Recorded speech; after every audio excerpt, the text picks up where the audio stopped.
লাউয়ের অনেক রকম রেসিপি তো আমরা বাড়িতে বানিয়ে থাকি, কিন্তু এই মশলা ছাড়া মুগ ডাল দিয়ে লাউয়ের রেসিপিটার স্বাদ হয় একদমই আলাদা। আর এই অসহ্য গরমে লাউয়ের এই মশলা ছাড়া পদটি পান্তা ভাত হোক বা গরম ভাত দুটোর সঙ্গে খেতে লাগবে অসাধারণ। তো চলুন দেখে নিই কিভাবে বানাবো আর কি কি লাগবে। আমি একটা ছোট মতো লাউ নিয়েছি, লাউটা খুব একটা বড় না। লাউটার দুই মুখ কেটে তারপর আমি লাউটা কুচিয়ে নেব। দুই মুখ কেটে নেওয়ার পর মাঝখান থেকে কেটে 4 টুকরো করে নেব। 4 টুকরো করে লাউটার খোসা ছাড়িয়ে কুচি কুচি করে কেটে নেব। এখানে খুব বেশি কুচি করে কাটার দরকার নেই, যেরকম ভাবে ইচ্ছা সেরকম ভাবে কাটলেই হবে। আর একটা বড় পেঁয়াজ আমি কুচিয়ে নিয়েছি, এই রান্নাটাই পেঁয়াজটা অপশনাল। আর আমাদের লাগছে কাঁচা লঙ্কা, সাথে মুগ ডাল। মোটা দানার মুগ ডালটা ব্যবহার করছি। একটা কড়াই গরম করে তাতে দিয়ে দিচ্ছি 1 চামচ সর্ষের তেল। সর্ষের তেলটা একটু গরম হওয়া অবধি অপেক্ষা করে ওর মধ্যে দিয়ে দিচ্ছি 1 টিস্পুন মতো কালো জিরে। কুচিয়ে রাখা পেঁয়াজটা এর মধ্যে দিয়ে দিলাম। মিডিয়াম টু লো ফ্লেমে পেঁয়াজটা কিছুক্ষণ ভেজে নেব।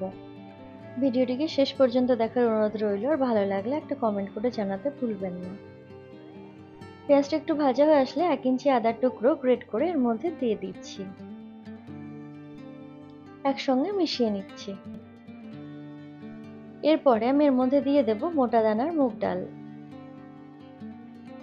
এখানে ফ্লেমটা লো টু মিডিয়াম রেখে কিছুক্ষণ ভেজে নেব। এরপর এর মধ্যে দিয়ে দেব কাঁচা লঙ্কা আর কুচিয়ে রাখা লাউগুলো এর মধ্যে দিয়ে দিলাম।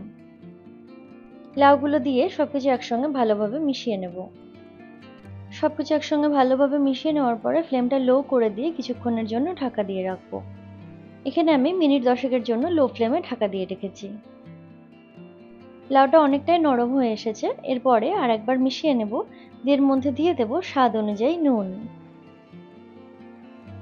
এরপরে আমি এর মধ্যে দিয়ে দিচ্ছি স্বাদ অনুযায়ী নুন। নুন দেওয়ার পরে একবার ভালোভাবে মিশিয়ে নিতে হবে।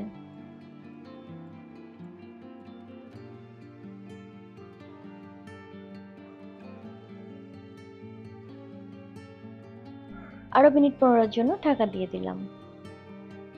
মিনিট 15 পরে ঢাকনা খুলে দেখে নিচ্ছি লাউ থেকে কিছুটা জল ছেড়েছে, এবার আমাদের জলটা শুকিয়ে নিতে হবে।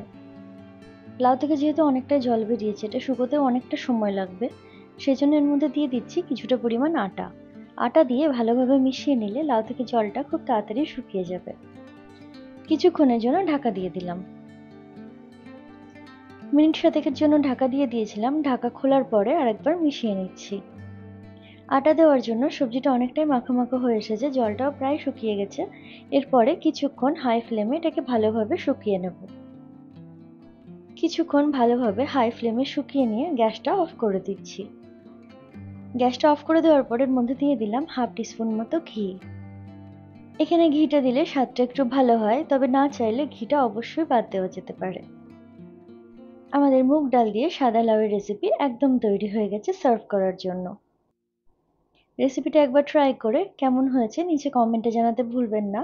আর যদি রেসিপিটা আপনাদের ভালো লেগে থাকে চ্যানেলটিকে সাবস্ক্রাইব করে পাশে থাকা বেল আইকনটি প্রেস করুন আপকামিং নোটিফিকেশনসের জন্য।